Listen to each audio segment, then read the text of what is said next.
E aí, minha turma, boa noite para todo mundo que tá aqui. Eita, bora chamar o povo, bora, que hoje eu vou te dar uma série de dicas. Boa noite para todo mundo que tá chegando aqui no chat. Pessoal, vamos chegando, vamos se organizando aí.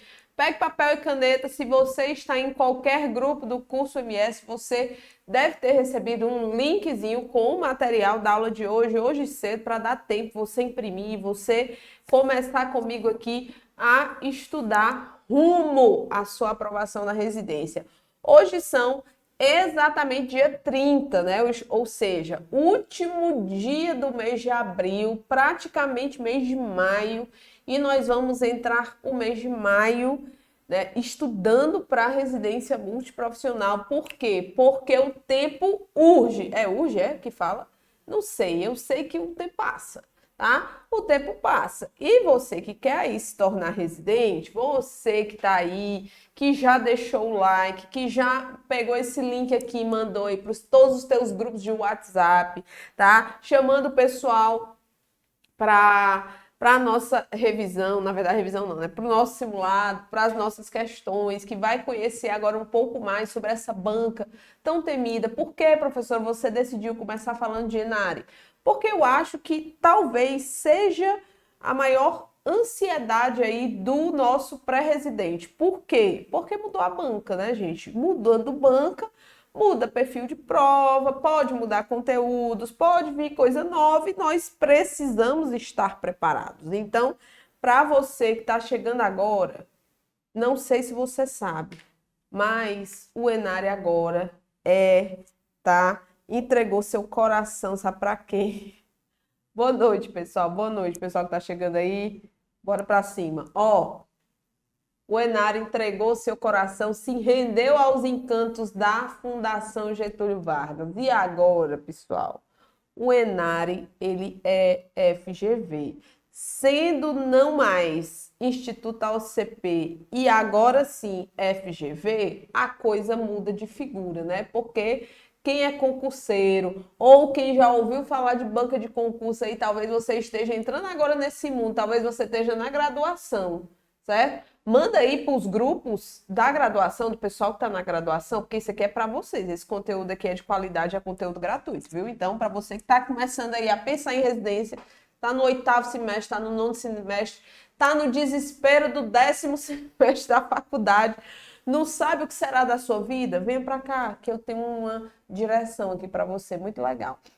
E aí, você que talvez nem saiba o que é FGV, você deve estar aí, mas por que as pessoas falam tanto dessa banca, né? Porque, gente, no mundo dos concursos, a Fundação Getúlio Vargas é uma das bancas mais temidas. É uma das bancas onde realmente os candidatos, eles precisam de um aprofundamento nos estudos, eles precisam interpretar legislação, ele precisa saber aprofundadamente os conteúdos para garantir ali muitas questões acertadas nas provas da FGV. Ela tem uma forma diferente de cobrar o seu português, ela tem uma forma diferente de cobrar a sua legislação, uma forma diferente de fazer as suas provas. Então, os examinadores da FGV, como eles são, né, lá de dentro da academia, depois eu falo um pouco sobre a comissão que elabora as provas da FGV, mas eles têm uma forma peculiar de elaborar as suas provas. E aí o concurseiro deve ficar assim, meu Deus do céu, e agora, né? o pré-residente também deve ficar assim, meu Deus do céu, e agora? O que é que eu vou fazer dessa tal liberdade, né? Desculpa, pessoal, eu não podia perder. Mas o que é que eu vou fazer dessa prova? Calma, pessoal, vai dar tudo certo. Vamos lá? Bora começar aqui? Primeira coisa, eu preciso te dizer uma coisa que eu vou falar agora, eu vou falar no final do vídeo. Guarde esta data, dia 7/5, próxima terça-feira, tá? Daqui a exatamente 8 dias, você volta pra cá. Se tiver aula, vai ter aula gratuita durante a semana, então assista, tá? Se for para a tua categoria, assista aqui no canal, que o curso MS, ele toda semana tem aulas gratuitas aqui para vocês. Mas, exatamente, você que vai tentar residência daqui a 8 dias, na próxima terça-feira, você volta aqui às 20 horas, para você conhecer o novo projeto Resmult 2025 e você já entrar, mergulhar fundo nessa conosco até garantir o seu primeiro lugar. Tá bom? Na residência multiprofissional, tá profetizado, vai ser primeirão, vai ficar nas cabeças, vai garantir as maiores notas, não vai só passar não, vai dar aula, tá bom? Levante a mão aí se você crê nesta palavra. Bora, pessoal! Bora começar a acreditar na aprovação que dá muito tempo. E aí, antes de qualquer coisa, eu vou dizer, calma aí, tá? Calma. Por quê? Porque primeiro que os professores já estão todos gravando simulados FGV na plataforma e o Resmult 2025 vai logo começar com essa pancada de simulados. Eu já estou atualizando praticamente todas as aulas, muitas questões, muitas aulas, inclusive simulados FGV. Esse aqui vai sair daqui e vai para dentro da plataforma, tá? Para ajudar vocês lá perto da prova. Terceiro, que nós vamos expandir os conteúdos esse ano. Quarto, que nós vamos ter mais aulas ao vivo esse ano, mentorias ao vivo esse ano. Enfim, pessoal, vai ser uma pancada de preparação e todo ano o curso MS, ele entrega mais para vocês. E é isso que nós queremos, que vocês estejam totalmente abastecidos de conteúdo para quando chegar lá na prova a coisa ser tão tranquila que você vai brincar com essa prova. Então, entenda o seguinte. O ENARE, o exame, como hoje a conversa é sobre ENARE, vamos começar a trabalhar aqui.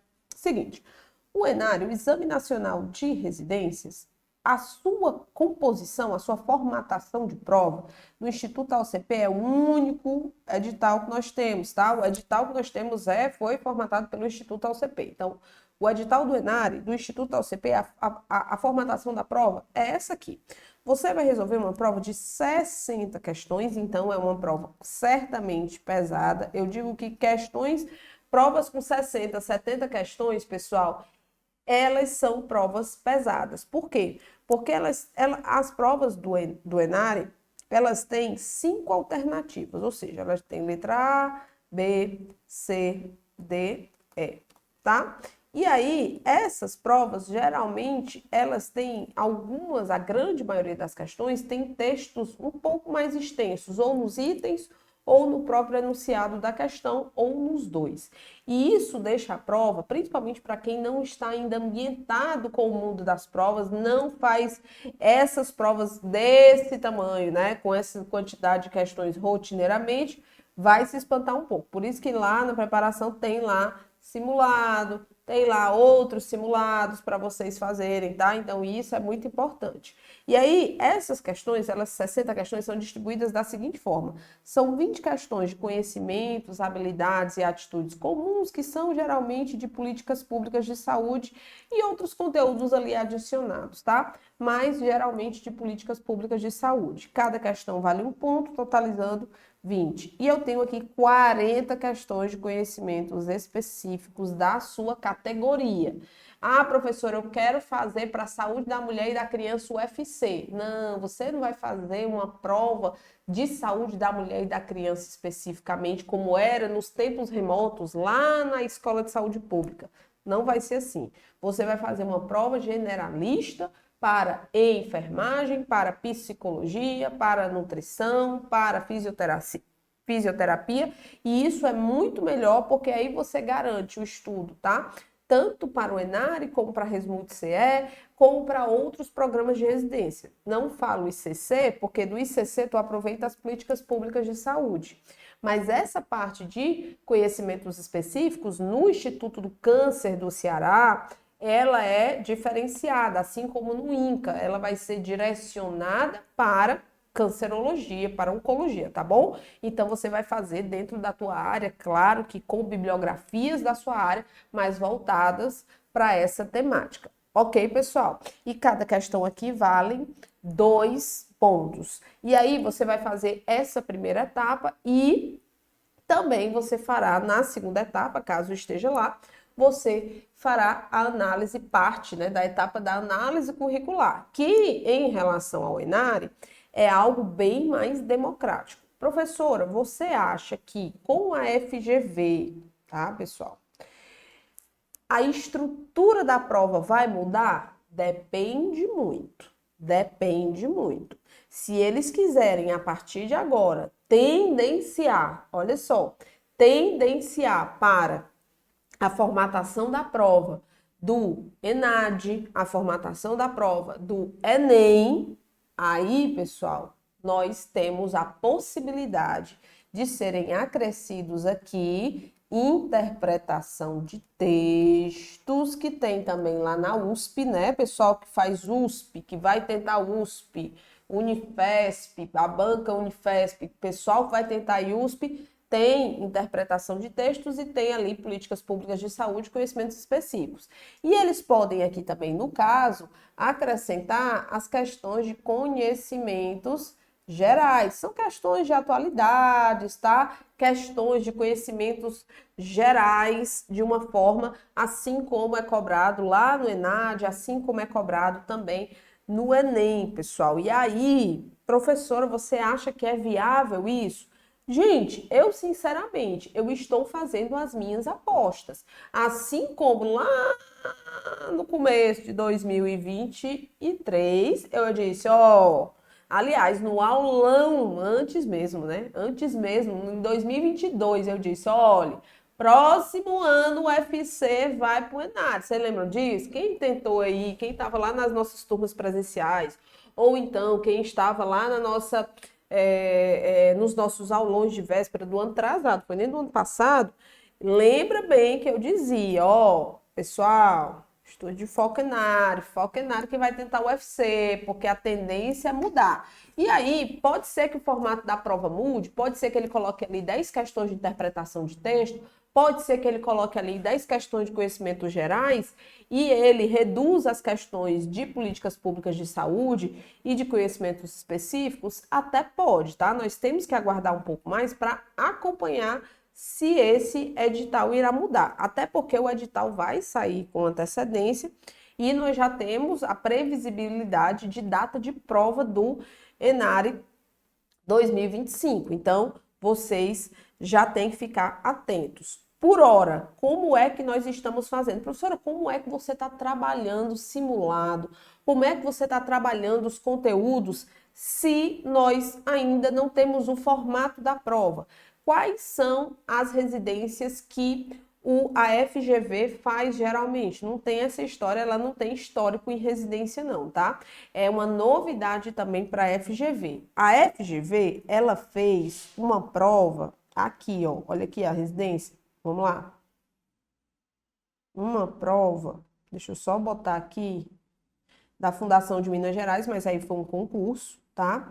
E ela fez uma prova da Faculdade de Medicina de Marília, ok? Entre 2020 e 2021. E como era a formatação dessa prova? Lá na FAMEMA, prova de residência, que é residência multi, residência médica, tá? Residência multiprofissional. Lá na FAMEMA, a prova, ela foi formatada, certo? Em 50 questões. Foram 50 questões distribuídas da seguinte forma, presta atenção, 10 questões de conhecimentos gerais, atualidades, foram 10 questões de interpretação de textos, tá? Pô, não é gramática, pessoal, não é prova de gramática, é o mesmo estilo da prova ali da USP. Quem já fez USP, ou quem conhece, ou quem sonha, tem que saber como é a prova da USP, tá? 10 questões de saúde coletiva, que é saúde pública, tá? De políticas de saúde, saúde coletiva. E tivemos aí 20 questões de conhecimentos específicos, certo? Essa prova aqui, ela foi toda bibliografada. Ah, professora, ela foi bibliografada? Sim, não tem lá os conhecimentos, né, os tópicos específicos, como tem no edital do Enare, como tem no edital da Resmut-CE, como tem em diversos editais aí a nível de Brasil. Eles colocam as bibliografias. Eita, professora, aí fica mais difícil, fica um pouco mais difícil. É a mesma história lá do ICC, que é também um edital bibliografado. Tem os pontos, mas tem a bibliografia. Esse aqui nem os pontos do edital eles colocam. Eles colocam somente as bibliografias. Professora, você acha que o Enare vai ser desse jeito? Eu não aposto nesse formato. Eu aposto nesse formato aqui, tá?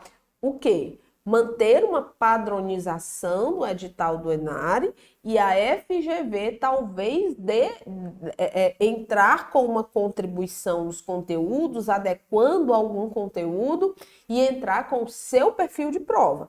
Mas eu até aposto, e é como nós estamos trabalhando inicialmente, podemos mudar? Claro que podemos mudar. Mas como eu estou trabalhando inicialmente, como a equipe do curso MS decidiu trabalhar inicialmente, nós estamos pegando esses pontos aqui, isso aqui, pessoal, são os conhecimentos básicos da prova do Enare. Nós estamos pegando esses pontos aqui, estamos pegando questões FGV, tá? Inclusive as questões dessa prova aqui, da FAMEMA que eu falei para vocês, né? Estão todas elas exploradas na nossa preparação, que é o perfil de prova de residência da FGV que nós temos, além de outras questões FGV. Então, estamos pegando cada uma dessas temáticas, estamos selecionando questões da FGV para traçar um perfil de FGV e estamos jogando isso em plataforma para que vocês estejam abastecidos com questões da banca, tá? Lembrando que é muito importante que você saiba, da mesma forma que nós estamos fazendo nos conhecimentos básicos, estamos fazendo nos conhecimentos específicos. E quando vocês entrarem aí, quando realmente a preparação for lançada, lembrando, dia 7/5, ou seja, daqui a 8 dias, todo mundo aqui às 20 horas, tá? Quando a nossa preparação for lançada, você vai entrar na plataforma, você já vai ver esses simulados, certo? Gravados, essas questões gravadas, muita coisa já vai estar lá. Claro que nós vamos continuar as gravações, continuar as atualizações, mas muita coisa já vai estar lá para você começar a estudar, caso você queira fazer Enare. Até porque muita gente pergunta, né, pessoal? Muita gente pergunta assim, professora, tem risco da Escola de Saúde Pública, de outras instituições, outros programas aqui do estado do Ceará ou de outros estados entrarem para o Enare? Não tem só risco, pessoal, é tendência. Então, eu estou aí esperando aí muitos novos programas a nível de Brasil entrarem para o Enare também esse ano e aderirem ao Enare. E aí nós vamos cada vez mais ter uma residência unificada, tá? E aí aguardem, precisamos aguardar. É por isso que é tão importante vocês estarem por dentro dos conteúdos que caem no Enare. Professor, aqui é aquela história das 20 questões. Exatamente. E ali nos teus conhecimentos específicos, você vai resolver 40 questões, que é o que eu espero que aconteça aí no Enare. Lembrando que a data provável da prova, eles já lançaram, FGV aplica suas provas. Ano passado, Enare 2024, a data da prova foi no dia 29/10, tá? De 2023. Esse ano, Enare 2025, lembrando que esse mês agora de maio já sai o edital da USP, certo? Geralmente sai em maio. Então, o edital da USP já tá para sair aí as portas. Os editais vão começar a sair de residência, pessoal. Então, se apresse aí, comece a estudar, tá? Principalmente quem não começou a estudar ainda, comece a estudar. Enare 2025, data provável de prova, 20 de outubro de 2023. Ou seja, perdemos aí 10 dias. Perdemos 10 dias. Gente, ó, estamos em maio, tá? Vou contar maio aqui. Maio, abril, maio, junho, julho, agosto, setembro. Eu nem conto outubro, porque 20 dias é revisão. Tchau. 5 meses para sua preparação. Ah, professora, é muito tempo. Não. tá? Nós fizemos um podcast semana passada, que vamos fazer até outro, com outros aprovados em residência, em outros programas, para que vocês conheçam os outros programas. Nós fizemos um podcast e o que é unânime isso, né, entre os residentes.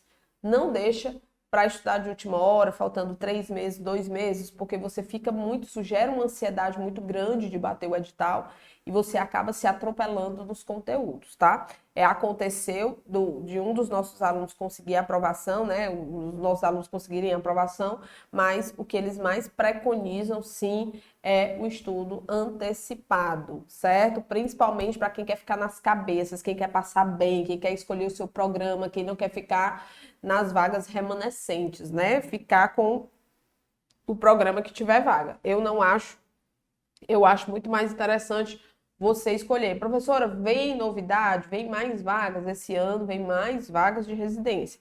O Enare, pessoal, esse ano a aposta é que chegue a 1.000 vagas ou mais de 1.000 vagas, tá? É muita vaga, é muita vaga, fora as vagas multiprofissional, residência médica, enfim, são milhares de vagas no Enare e esse ano vai aumentar ainda mais. Vamos lá, turma, vamos começar agora os trabalhos. Ó, falei de todas as notícias e agora você vai começar a estudar comigo. Pega teu material aí e vamos na nossa primeira questão. Todas as questões aqui são FGV, tá? Todas as questões aqui são FGV. Então, começa a trabalhar. Professor, você acha que a prova do Enare, as questões da FGV, serão aquelas questões, né, capciosas, pesadas, que a FGV cobra nos grandes concursos? Não, a banca que se preza, banca que é banca, de verdade, como a FGV, geralmente ela se adequa ao certame, se adequa ao perfil de candidato. É tanto que se você olhar uma prova da FGV, que a FGV faz para uma fundação de saúde, FEMIG, Profun Saúde, você vê um perfil de prova totalmente diferente de uma prova da FGV para um tribunal, para um ministério, tá? Você vê o perfil de prova diferente, a forma da aplicabilidade das questões para uma Câmara. Por exemplo, eu preparei agora os alunos para a Câmara Municipal de Fortaleza. E o concurso da Câmara foi FGV. O perfil da prova é completamente diferente, pessoal. E aí vocês vão ver que as provas, as questões da FGV de residência, isso tem um material aqui, tá? De residência, elas são diferentes, elas são mais básicas. São questões um pouco que exploram algumas difíceis, algumas intermediárias, mas muitas questões também que cobram ali o basicão das políticas públicas de saúde, tá? Então, não espera uma esticada de baladeira, não. Nós vamos esticar um pouco a baladeira, porque as questões da FGV que nós temos são de concursos, a grande maioria, e nós queremos subir a régua junto com vocês, mas não espera uma prova mirabolante de outro mundo que crie coisa na sua cabeça antecipadamente, não. Bora lá, sem perder tempo agora, só resolvendo questões e muito conteúdo. Pega papel e caneta, caso você não esteja com o material aí, e preste atenção, já compartilhou a live, já deixou o like, já, né? Eu confio em você, viu? Confio muito em você, que você deixa seu like, valoriza o conteúdo gratuito aqui do curso MS e compartilha aí com seus colegas, tá bom? Analise as afirmativas sobre... Deixa eu mudar de cor aqui, que eu acho mais bonito. Não, tá bom, essa cor é ótimo. Analise as afirmativas sobre as políticas públicas de saúde no Brasil nas últimas décadas, no século XX. Então, ele quer saber sobre as políticas de saúde no Brasil, tá? Nas últimas décadas do século XX, ali 1970, 1980, tá? Apresentadas a seguir, assinale V para verdadeiro e F para falso. Vamos em história do SUS, reforma sanitária, principalmente? Bora lá, pessoal. Primeiro item diz o seguinte: o movimento da reforma sanitária surge nos anos 80. Cuidado, viu? Aqui eu vou segurar um pouquinho. Por quê? Porque o movimento da reforma sanitária, a reforma sanitária, ela surgiu na década de 70, mas alguns autores e alguns textos falam década de 80, mas oficialmente é de 70. Vou ter calma. Continue. E se mostra esse movimento contrário ao modelo de saúde considerado desestatizante, curante e centralizador. Sim, ele se contrapõe ao modelo hospitalocêntrico, hospitalocêntrico, privado, né, voltado para os convênios, os contratos com a iniciativa privada, curativista, que ele chama de curante, e centralizador. Beleza, ele se contrapõe. Vou segurar aqui a informação, vou considerar verdadeiro, porque a informação, no geral, tá correta. O problema aí, eu ainda tenho minhas reticências quanto à década, mas vamos continuar aqui. Uma característica do processo de descentralização iniciado antes da criação do SUS, processo de descentralização, SUDES, processo de descentralização, as AIS, Ações Integradas em Saúde, o próprio plano do CONASP, tá? O próprio PrevSaúde, as ações que são protótipos do sistema, têm características do sistema, e o processo de descentralização do SUS é estar direcionado, uma característica do processo de descentralização iniciado antes da criação do SUS é estar direcionado, sobretudo, para os estados, tendência que a NOB 0196 modificou. Na verdade, não foi a NOB 96 que modificou. Essa modificação veio com a criação do Sistema Único de Saúde oficialmente. Não se esperou a NOB 96 acontecer, ser publicada, a portaria da NOB e a NOB começar a ser operacionalizada para que a mudança, tá, para os municípios, a municipalização do SUS acontecesse. O processo de municipalização do SUS começa a acontecer lá na Constituição e também na criação do Sistema Único de Saúde. Isso começa a ser implantado de verdade, né, na sua operacionalização com as normas operacionais básicas, ali a partir da 93, e a 96, ela conclui o processo de descentralização do SUS, mas ela não é modificada só em 96, então está falso, ok? E a terceira, a regulação infraconstitucional do Sistema Único de Saúde, objeto de intensa discussão, se completa em 1990, com as leis 8.080 e a Lei 8.142. Sim, a regulamentação do Sistema Único de Saúde infraconstitucional é tida nas leis orgânicas da saúde, que são essas duas aqui, tá? Verdadeiro. Então, é verdadeiro, falso, verdadeiro, tá? Vamos considerar isso aqui correto. O gabarito aqui é o item B de bola da nossa primeira questão. Cuidado com o raciocínio em cima dos marcos históricos do processo de reforma sanitária e construção e implementação do Sistema Único de Saúde. Isso é importante que você saiba. Como eu sei disso aqui? Assistindo uma boa aula de história das políticas de saúde do Brasil e, consequentemente, resolvendo questões, que é aí a parte onde você entra, onde o seu trabalho entra. Você precisa resolver muitas questões. E isso aqui te exige um pouco de conhecimento prévio, mas raciocínio em cima dos fatos históricos, tá? Da saúde pública. Então, item B é o gabarito da nossa questão. Segunda questão, vamos falar de pacto. Olha, essa questão cobrou um pacto.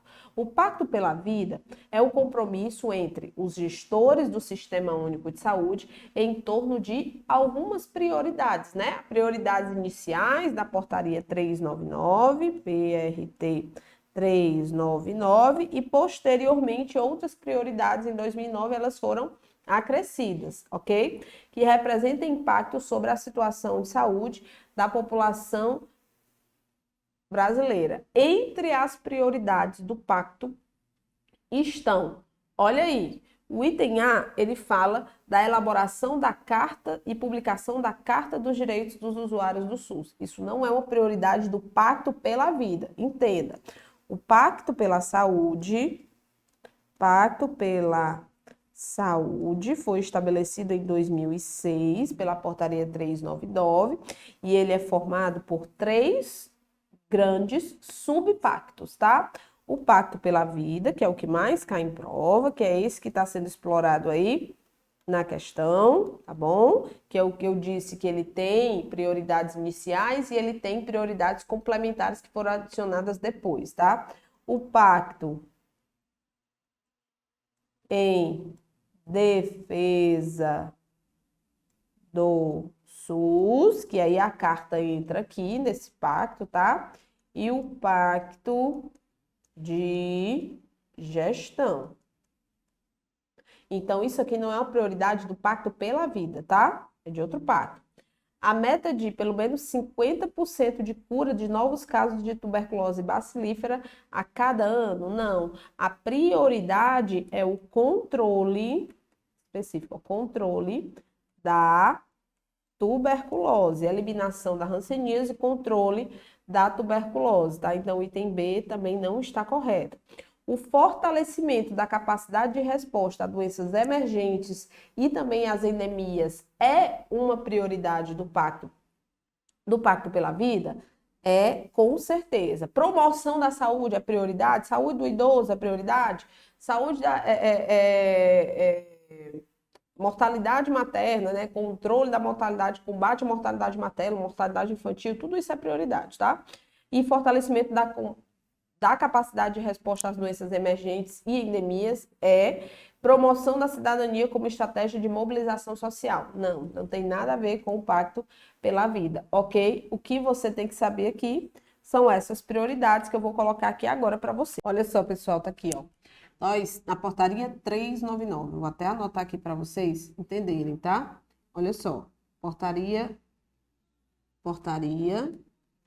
399 de 2006, nós tínhamos 6 prioridades, que eram, isso aqui é Pacto pela Vida, pelo amor de Deus, não confundam, tá? Pacto pela Vida. E aqui nós temos saúde do idoso, controle do câncer de colo de útero e de mama, redução de mortalidade infantil e materna, fortalecimento, olha a resposta da nossa questão, lá item C, ó. Fortalecimento da capacidade de respostas a doenças emergentes e endemias, com ênfase em 4 delas, na verdade 5, né? A dengue, a hanseníase, a TB, a malária e a influenza. Promoção da saúde, que eu disse até para vocês que também é prioridade de 2006, e o fortalecimento da atenção básica. Então, 6 prioridades iniciais, tá?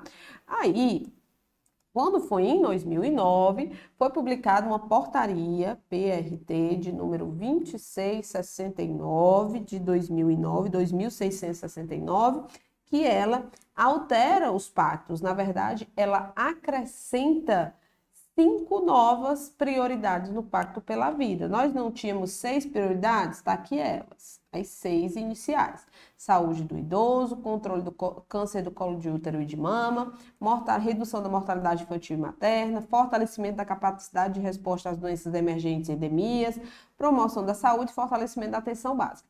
E aí, obviamente, como vocês já estão vendo aqui, nós temos as novas prioridades de 2009 que foram acrescidas: a saúde do trabalhador, a saúde mental, o fortalecimento da capacidade de resposta, não a doenças emergentes e endemias, mas do sistema de saúde às pessoas com deficiência, atenção integral às pessoas em situação de risco e violência e, por fim, a saúde do homem, tá? Então, são essas 5 prioridades aqui acrescidas em 2009, que é aqui o artigo 1º da portaria 2669 de 2009.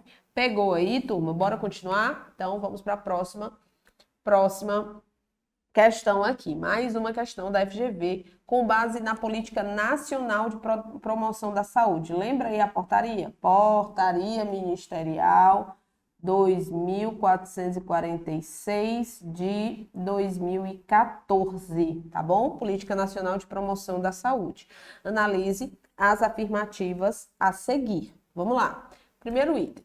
Um dos objetivos específicos dessa política é o de incorporar e implementar ações de promoção da saúde com ênfase na atenção básica. Sim, um dos objetivos específicos é incorporar e implementar ações de promoção da saúde, principalmente no principal ente federativo que mais deve angariar ações de promoção da saúde, que é a atenção básica, tá verdadeiro, tá? Segundo, a principal diretriz dessa política visa a preservação do meio ambiente e a promoção de ambientes mais saudáveis. Até a promoção de ambientes mais saudáveis, ok, mas eu não posso nem chamar de diretriz, né? Principal diretriz.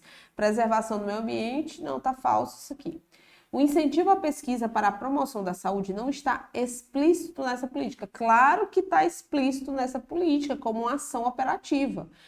mas permeia várias das suas estratégicas. Não está inserido nas diretrizes e também nas operações da política. Tá falso, tá? Está correto que se afirma em apenas item 1 aqui, com certeza o gabarito é o item A. Apenas 2 não, e 3 não, 2 e 3 não. Tá aqui. Questão fácil? Não considero. Por quê?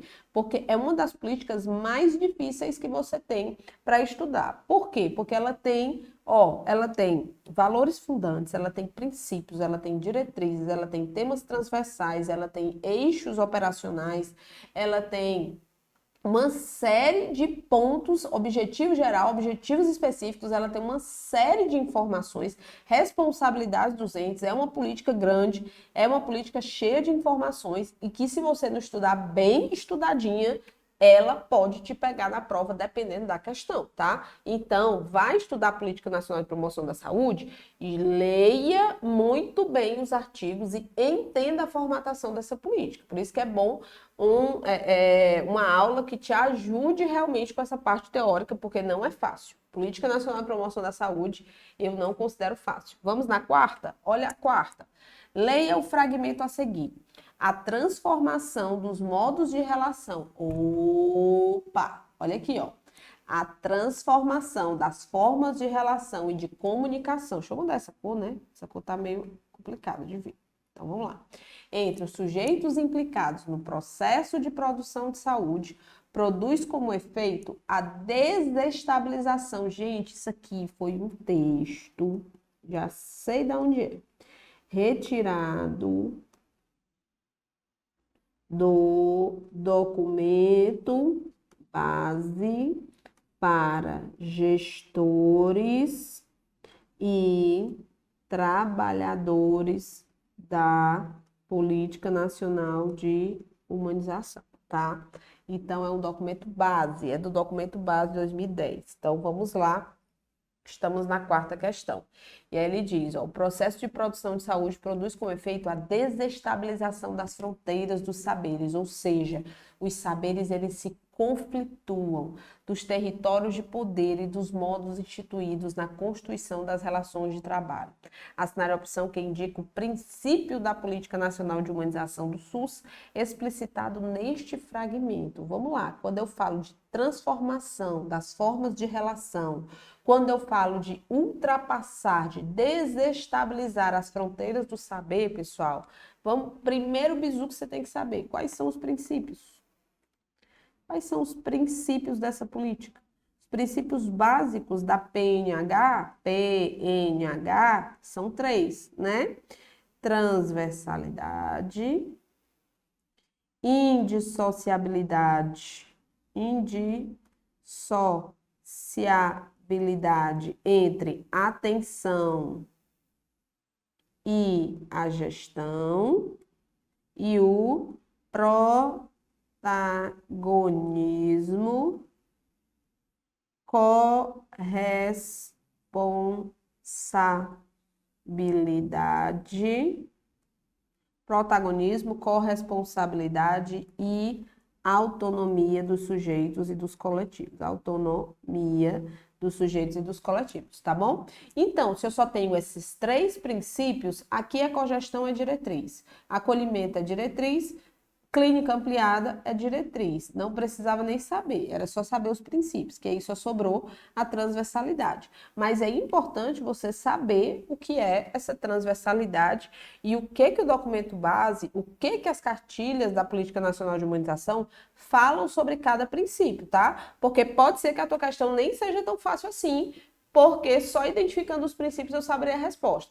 E as diretrizes, mas pode ser que ela seja realmente uma questão que coloque o texto lá e você tenha um trabalho maior de procurar identificar qual é o princípio, qual é a diretriz que ele está falando, tá? Então, entender, quinta questão até tranquilinha, porque aí deu pra gente, pelo bizu, deu pra gente identificar o item. Concorda comigo? Vamos lá, vamos continuar aqui. De acordo com o disposto na Lei 8.080, analise as afirmativas a seguir e assinale V para verdadeiro e F para falso. Vamos lá, pessoal. Olha aqui, a vigilância epidemiológica, tá? Ele está pedindo de acordo com a Lei 8.080. Então, vamos lá. Vamos lá nos artigos da Lei 8.080, tá? A vigilância epidemiológica abrange, entre outras coisas, o controle da prestação de serviços que se relaciona direta ou indiretamente com a saúde. Cuidado, pessoal. A vigilância epidemiológica não abrange controle de prestação de serviços e nem controle de bens de consumo. Quem faz isso é a vigilância sanitária. Essas são as abrangências da vigilância sanitária. Tá falsa a primeira, tá? Se a primeira tá falsa, cuidado, quando eu falo de controle e eliminação de doenças, prevenção e controle, por exemplo, de doenças e agravos à saúde, aí eu tô falando de vigilância epidemiológica, tá? Então, a primeira é falsa, então não pode ser o B e nem pode ser o item D de dado. Vamos continuar aqui. O princípio da integralidade da assistência é definido como um conjunto articulado e contínuo de ações e serviços preventivos e curativos individuais e coletivos exigidos para cada caso em todos os níveis de complexidade do sistema. Copiou e colou, tá? O artigo 7º, inciso 2º, tá bom? Tem lá o princípio da integralidade. 3. A participação complementar nos serviços privados deve ser formalizada preferencialmente mediante contrato, observadas a respeito às normas do direito privado. As afirmativas são na ordem apresentada. Então, vamos lá. Onde é que estão os erros aqui? Isso aqui está errado. Participação complementar dos serviços privados deve ser formalizada, não tem essa palavra preferencialmente, tá? É mediante contrato ou convênio, ok? Observadas a respeito às normas do direito, não é do direito privado, é do direito público. Beleza? Então, diante disso, falso, verdadeiro, falso. Então, gabarito, item C de banca Cetred, né? Que vocês amam a banca Cetred. Vamos lá, sexta questão. Sexta questão, olha uma questãozinha sobre o decreto 7.508 do ano de 2011. De acordo com o decreto, o acesso universal e igualitário e ordenado às ações e aos serviços de saúde deve ser iniciado nas portas de entrada do SUS. Aí a questão pergunta o seguinte: assinale a opção que indica uma dessas portas de entrada. Vamos lá. O que ele está dizendo aqui? Que, por exemplo, no teu estado ou no teu município aqui, ó, que é o Brasil. Não, tá muito errado, tá muito feio esse negócio aqui. Peraí. Aqui, pessoal, rapidamente. Ó, no teu país, né? O Brasil é mais assim, né? É mais ou menos assim. Então, aqui eu tenho, ó, por exemplo, o estado do Ceará. Aí, nesse estado aqui, tem o seu município chamado de Fortaleza. Aqui, ó, Fortaleza. No teu município, certo? O teu acesso aqui é você. Que és tu, Priscila. Tá bom? Vou colocar aqui os cabelos da Priscila. Pronto, Priscila, aqui é você. O teu acesso, Priscila, ao Sistema Único de Saúde, ele deve ser feito por uma porta de entrada do SUS, que pode ser artigo 9º do nosso decreto, ó. Decreto 7.508 de 2011. A atenção primária, a urgência e emergência, a atenção psicossocial, ou então os serviços especiais de acesso aberto, tá bom? Essas são as 4 portas de entradas do SUS básicas. Onde é que eu tenho uma delas? Serviço de hemodiálise, centro de reabilitação motora, ambulatório de especialidade, serviço de atenção psicossocial. Tá bom? Tá bom, pessoal? Show de bola, né? Então, tá aí, artigo 9º, decreto 7.508 de 2011. Sétima questão, Política Nacional de Atenção Hospitalar. Tá lá. Vocês estão observando que mesmo, ó, olha uma questão, as questões da FGV de residência cobram muitas políticas, todas as questões que nós trabalhamos até agora são questões que são cobradas no Enário, são questões que são temas que são cobrados na Resmulti-CE e foram temas que foram cobrados pela FGV em outro programa de residência, tá? Então, olha aí, os conteúdos eles estão aí bem similares, olha essa. De acordo com a Política Nacional de Atenção Hospitalar, PNOSP, portaria, ó, qual é a portaria? Portaria 3.390 do ano de 2013. Ok? Assinale a opção que corresponde ao conceito de gestão da clínica. Pessoal, eles vão cobrar gestão da clínica, gerenciamento de leitos, essas gestões aí, eles gostam demais de cobrar, tá? Então, cuidado com essas histórias, dessas definições da PNOS, para não cair na tua prova e tu vacilar lá e errar a questão. Na verdade, a gestão da clínica, elas são as práticas assistenciais e gerenciais, tá? Essa gestão da clínica, ela se desenvolve a partir do perfil dos usuários que são atendidos naquela instituição. Então, vamos lá. Eu tenho que, primeiro, toda instituição, saber que toda instituição, ela tem um perfil. Todo hospital, ele tem um perfil de atendimento, certo? Primeiro, se caracteriza esse perfil. E a partir da caracterização desse perfil, são estabelecidas, através de um processo de gestão da clínica, quais são as práticas que serão desenvolvidas naquele hospital. Então, práticas que práticas? Práticas de gestão, práticas de gerência e práticas assistenciais. A partir de quê? A partir do perfil. Por quê? Porque o Sistema Único de Saúde, ele desenvolve suas ações a partir da necessidade da população. Se a minha população, se é o meu perfil epidemiológico, se o meu perfil de atendimento é esse, eu tenho que estabelecer uma gestão da clínica de acordo com o desenvolvimento de práticas assistenciais e gerenciais que atendam ao meu perfil. Entendeu?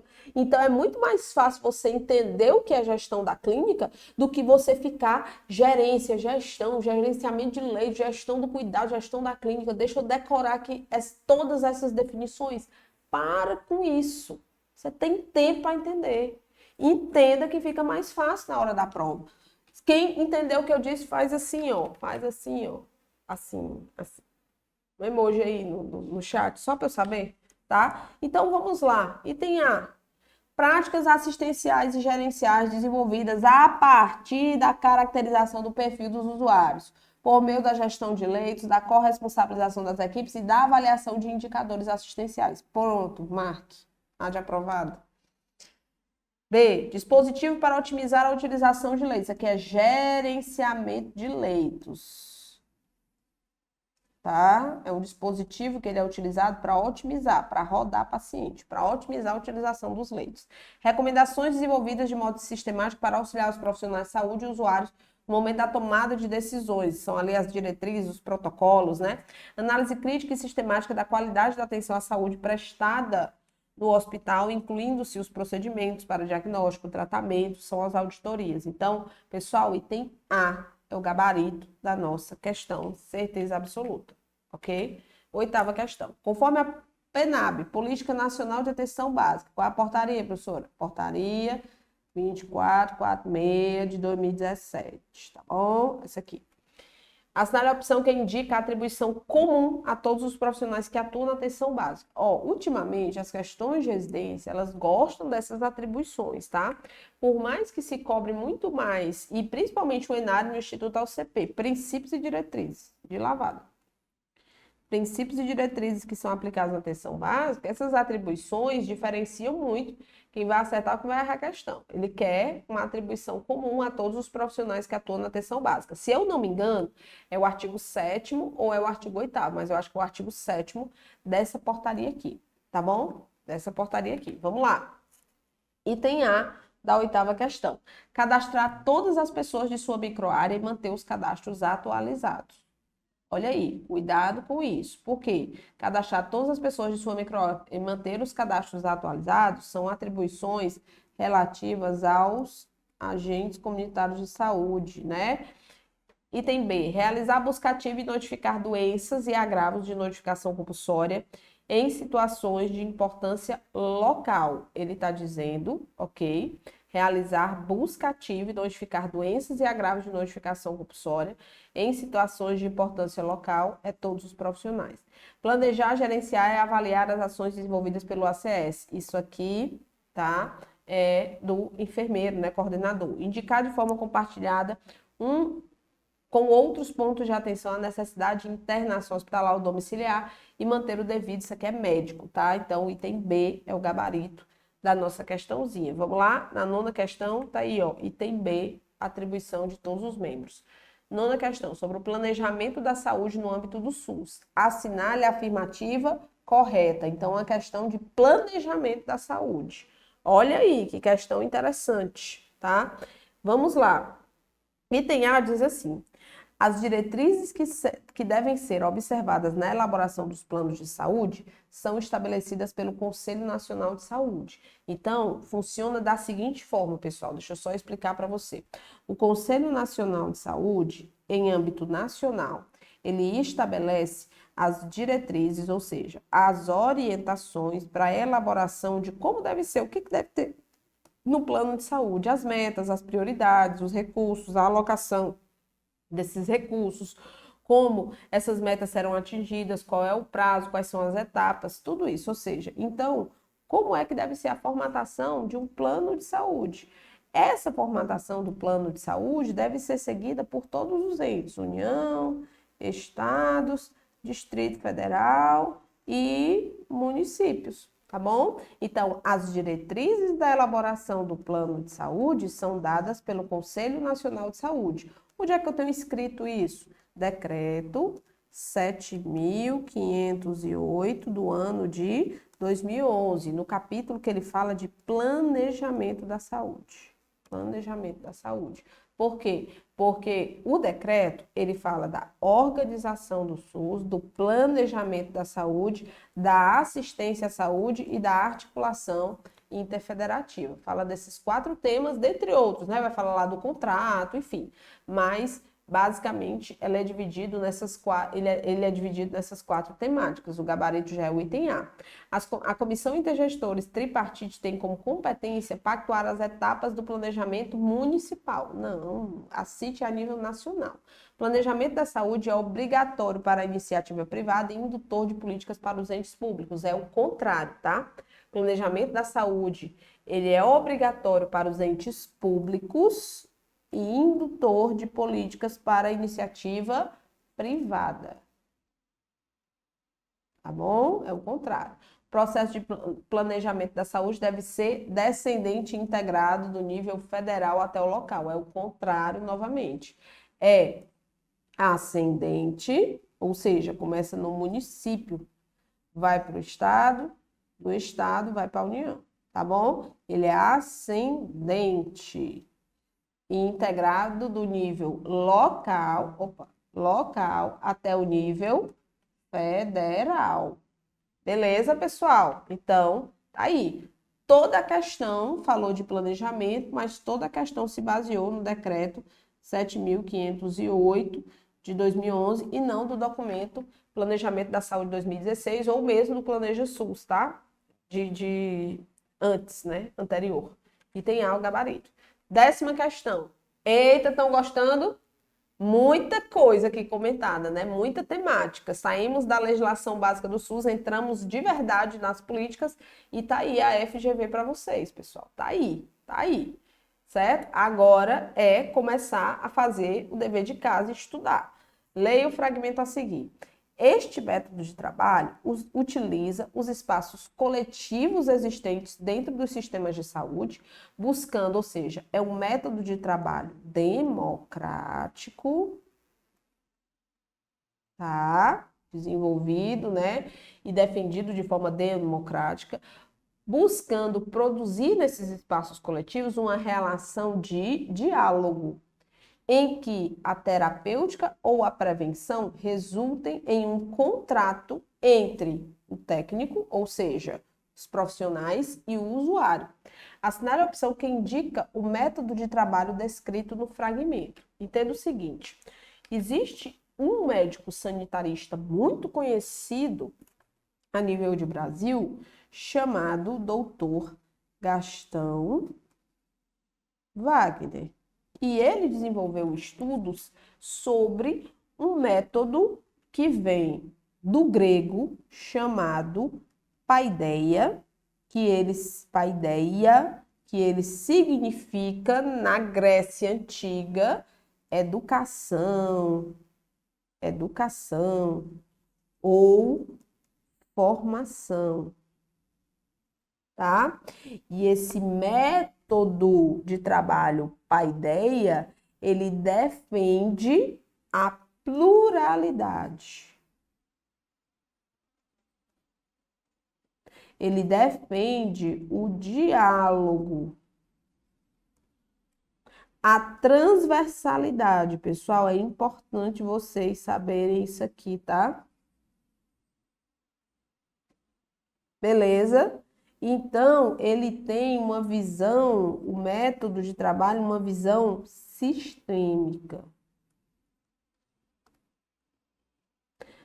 Mas, ao mesmo tempo, dialógica, tá? Ao mesmo tempo, democrática.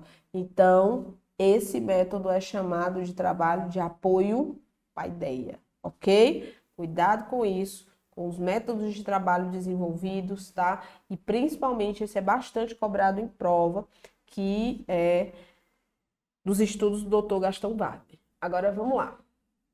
Ok? 11ª questão. Leia o fragmento a seguir. Essa aqui é mais basicona.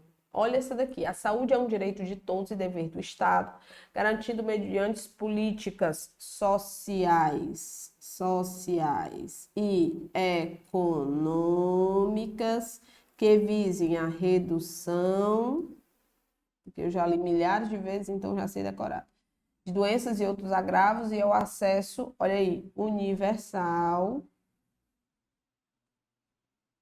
e igualitária às ações e serviços para sua promoção, proteção e recuperação. Essa aqui é a questão que é para não zerar a prova, né? É aquela assim, ó, aí a prova pode até ter sido difícil para ti, mas por essa questão aqui de número 11, tu não zera, tá bom? Assinale a opção cujos termos complementam corretamente as lacunas do fragmento acima.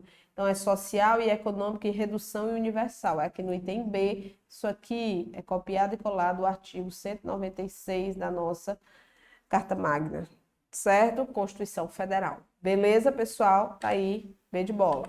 12ª, bora lá. De acordo com a norma regulamentadora de segurança e saúde no trabalho e estabelecimentos de saúde, assinar a alternativa afirmativa correta. Interessante, isso aqui cai no ENARE e também caiu na FGV, nessa residência que eu mostrei para vocês lá no início da nossa aula, né?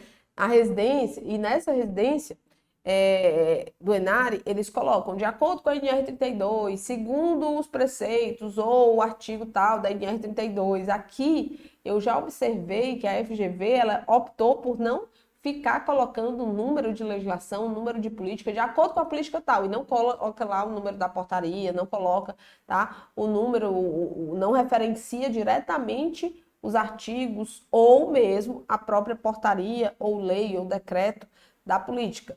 Você vê que ele cobrou lá planejamento da saúde, nós vimos que todos os itens eram referenciados ao decreto 7.508, mas em nenhum momento ele falou do decreto. Então, quando ele está falando aqui, norma regulamentadora de saúde, de segurança e saúde do trabalho em estabelecimentos de saúde, eu sei que é NR 32. Tá bom? Então, a questão sobre a NR 32. E a NR 32 cai na prova do ENARE, professora? Oxe, mas menino, chega aqui. Chega aqui. Chega aqui que eu te mostro. Ó, norma regulamentadora 32. Tá aqui ela, tá? Nós temos uma aula completaça de NR 32 lá atrás. Eu tô na questão de número 11, né, pessoal? É 12. Acho que é a 12 já, né? 9, 10, 11, já fizemos, estou na 12. Então, bora lá. Correta, NR 32, questão de número 12. Vamos lá. O empregador deverá fornecer gratuitamente, sempre que houver vacinas eficazes contra os agentes biológicos a que os trabalhadores poderão estar expostos. É uma obrigatoriedade do empregador oferecer as vacinas, né? Entregar as vacinas, dar acesso à vacinação para o trabalhador sempre que ele estiver exposto a um agente biológico que possa ser prevenido através da vacinação, com toda certeza. O empregador, ele deve, é obrigação dele, e tem haja o gabarito da nossa questão. A comunicação de acidente de trabalho, a CAT, deverá ser emitida preferencialmente na ocorrência de acidente que envolve risco biológico. Não, a CAT é para todo tipo de acidente de trabalho, ok? Com afastamento do trabalhador, independente de afastamento. A emissão da CAT é todo acidente de trabalho, independente do trabalhador ter sido afastado das atividades laborais ou não, tá? Tá incorreto. As medidas de proteção do Programa de Prevenção de Riscos Ambientais, que hoje nem existe mais, né, pessoal? Ó, essa questão aqui é de 2021, mas a partir de 2022, na verdade, entra em vigor em janeiro de 2023, nós não temos mais PPRA, nós temos PGR, que é o Programa de Gerenciamento de Riscos, ok? Mas é muito parecido com o PPRA. Mas vamos lá. As medidas de proteção do Programa de Prevenção de Riscos Ambientais deverão ser adotadas exclusivamente em caso de exposição acidental ou incidental. Não, elas devem ser adotadas necessariamente em caso de exposição acidental ou incidental, mas não é exclusivamente nesses casos, tá? Tá incorreto. O empregador deverá assegurar capacitação dos trabalhadores antes do início das atividades e também de forma continuada, devendo ser ministrada durante, ele coloca aqui fora, ó, durante a jornada de trabalho. Então, os seus treinamentos como trabalhador, tá? Seja treinamentos introdutórios, iniciais ou treinamentos continuados, devem ser feitos durante a sua jornada de trabalho, de acordo com a NR 32, tá? Então, tá incorreto aqui, item A, só confirmando o gabarito da nossa questão. Agora vamos para a 13ª questão, mais uma questão envolvendo riscos de agentes biológicos e envolvendo o NR 32. Olha essa daqui. Os agentes biológicos, eles são divididos em 4 classes de riscos. Classe 1, 2, 3 e 4. Segundo os critérios de patogenicidade, de virulência e o modo de transmissão. De acordo com esses critérios, a classe de risco 2 inclui agentes que... Aí eu vou pegar uma tabelinha aqui e vou construir essa tabelinha com você, tá? Vamos lá.